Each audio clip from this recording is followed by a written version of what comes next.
कभी सोचा है कि हमारी आदतें चाहे अच्छी हों या बुरी, असर में बनती कैसे हैं? देखिए, ये सब हमारे दिमाग के अंदर चल रही भविष्यवाणियों का नतीजा है। आज हम इन्हीं छिपी हुई ताकतों को समझेंगे और जानेंगे कि कैसे हम अपने दिमाग को कह सकते हैं रीप्रोग्राम करके अपनी जिंदगी को एक नई दिशा दे सकते हैं। तो चलिए शुरू करते हैं। तो चलिए, आपको एक कहानी सुनाता हूँ। ये कहानी शुरू होती है इस्तांबुल की गलियों से। अब ये सिर्फ एक घूमने फिरने की कहानी नहीं है, बल्कि इस बात की है कि कैसे एक आम सी बातचीत में एक बहुत बड़ी सच्चाई सामने आई। एक ऐसी सच्चाई जिसमें सिगरेट पीने जैसी मुश्किल आदत को तोड़ने का राज छिपा था। जब वहाँ कुछ दोस्तों से बात हुई कि उन्होंने सिगरेट पीना शुरू कैसे किया, तो जानते हैं सबका जवाब क्या था? एक ही जवाब, दोस्तों की वजह से। है ना, बिल्कुल जानी पहचानी सी बात। एक दोस्त शुरू करता है और फिर हम भी। ये दिखाता है कि हमारी आदतें सिर्फ हमारी नहीं होती, वो हमारे रिश्तों में, हमारे समाज में बहुत गहराई से जुड़ी होती हैं। पर कहानी का सबसे हैरान करने वाला हिस्सा ये नहीं था कि उन्होंने शुरू कैसे किया। वो तो ये था कि उनमें से आधे लोग इसे सफलतापूर्वक छोड़ भी चुके थे। तो सवाल ये है कि उन्होंने ये किया कैसे? आखिर उनका सीक्रेट क्या था? देखिए, उनका राज कोई जादुई दवा या कोई टोटका नहीं था, बल्कि एक किताब थी। सिर्फ एक किताब, एक ऐसी किताब जिसने उन्हें सिगरेट को देखने का नजरिया ही पूरे तरह से बदल दिया। और यहीं से हमारी असली पड़ताल शुरू होती है। तो ये किताब करती क्या है? देखिए, ये कोई जादू नहीं, बल्कि साइकोलॉजी है। ये धूम्रपान से जुड़ी हर एक सोच को पकड़कर उसे पलट देती है। जैसे आपको लगता है कि सिगरेट से तनाव कम होता है, ये किताब बताती है कि नहीं, ये असल में तनाव पैदा करती है। आपको लगता है कि आप कुछ कीमती चीज छोड़ रहे हैं, सच तो ये है कि आप कुछ भी नहीं छोड़ रहे हैं। ये बस आपके दिमाग को रीप्रोग्राम कर देती है। और उस किताब ने जो किया वो सिर्फ सिगरेट की आदत के बारे में नहीं है, ये हमारी हर एक आदत के पीछे की साइकोलॉजी है। क्योंकि सच तो ये है कि हमारी कोई भी आदत वो नहीं होती जो ऊपर से दिखती है। हर आदत के पीछे एक गहरा छिपा हुआ मकसद होता है।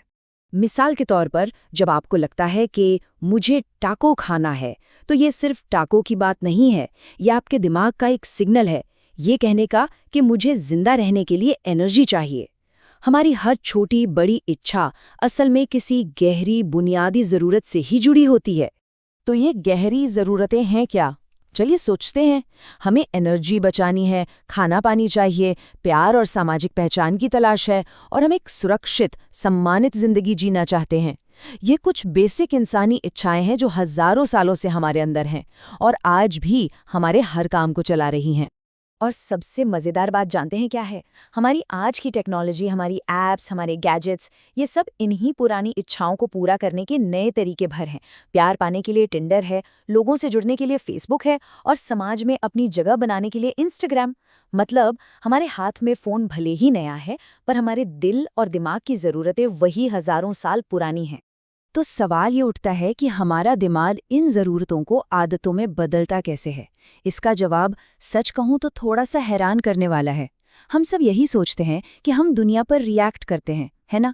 लेकिन सच ये है कि हमारा दिमाग लगातार प्रिडिक्ट कर रहा है, यानी कि भविष्यवाणी कर रहा है। जी हाँ, बिल्कुल। आपका दिमाग एक भविष्यवाणी करने वाली मशीन की तरह है। ये हर पल, हर सेकंड आपके पिछले अनुभवों के आधार पर ये अंदाजा लगा रहा है कि आगे क्या होने वाला है। आप सड़क पार करते हैं तो दिमाग भविष्यवाणी करता है कि कोई गाड़ी नहीं आएगी। आप किसी दोस्त को देखते हैं तो दिमाग भविष्यवाणी करता है कि वो मुस्कुराएगा। हमारी जिंदगी प्रतिक्रियाओं से नहीं, बल्कि इन्हीं छोटी छोटी लाखों भविष्यवाणियों से चलती है। और ये पूरी प्रक्रिया सिर्फ 3 आसान हिस्सों में होती है। पहला है संकेत, जैसे मान लीजिए कॉफी की महक।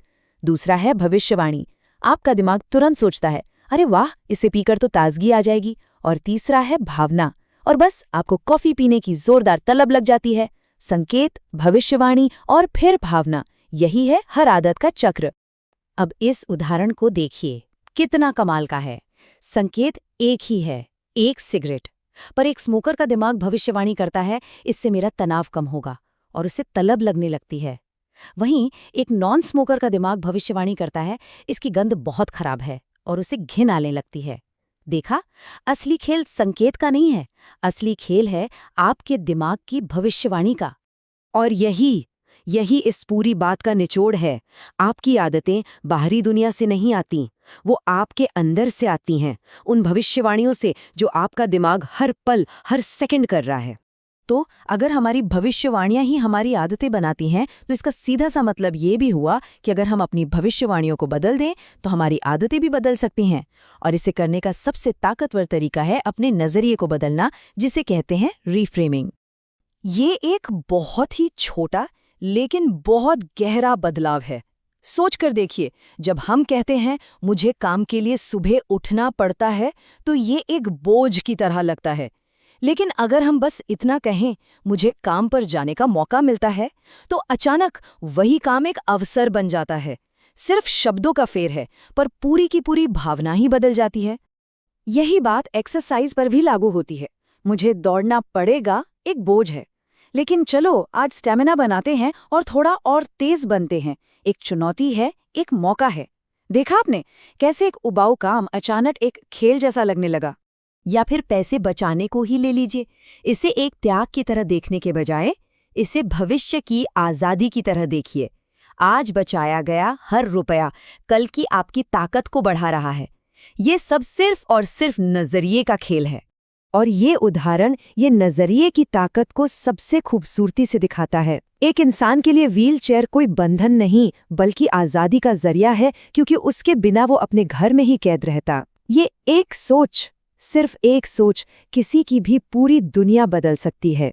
चलिए अब एक आखिरी और बहुत ही मज़ेदार तकनीक पर आते हैं, जिससे किसी भी मुश्किल काम को थोड़ा और आकर्षक बनाया जा सकता है। इसे कहते हैं मोटिवेशन रिचुअल या प्रेरणा अनुष्ठान। ये बस एक छोटा सा काम है जो आप किसी मुश्किल आदत से ठीक पहले करते हैं, और इसका मकसद अपने दिमाग को ये सिग्नल देना कि भाई कुछ अच्छा होने वाला है, तैयार हो जाओ। और पता है, असल जिंदगी में हम ये सब अनजाने में करते भी हैं। जैसे वो लेखक जो लिखने से पहले हमेशा हेडफोन लगाता है, या वो एथलीट जो मैथ्स से पहले एक खास तरीके से स्ट्रेच करता है। धीरे धीरे वो हेडफोन या वो स्ट्रेचिंग ही दिमाग के लिए फोकस मोड या गेम मोड का बटन बन जाता है। और आप भी अपना खुद का ऐसा रिचुअल बना सकते हैं। मान लीजिए आपको खुशी महसूस करनी है, बस 3 गहरी सांसें लीजिए, मुस्कुराइए और फिर कुछ ऐसा कीजिए जो आपको पसंद हो, जैसे अपने पेट को सहलाना। कुछ ही दिनों में सिर्फ सांस लेना और मुस्कुराना ही आपके दिमाग को खुशी का सिग्नल देने के लिए काफी होगा। तो इस सब के बाद आपके लिए एक सवाल, आज, सिर्फ आज के दिन, वो कौन सा एक नकारात्मक विचार है जिसे आप एक नए, एक सकारात्मक नजरिए से देख सकते हैं? शायद मुझे ये करना है की जगह मुझे ये करने का मौका मिला है। उस एक छोटे से बदलाव में ही आपकी आदतें बदलने की शुरुआत छिपी है।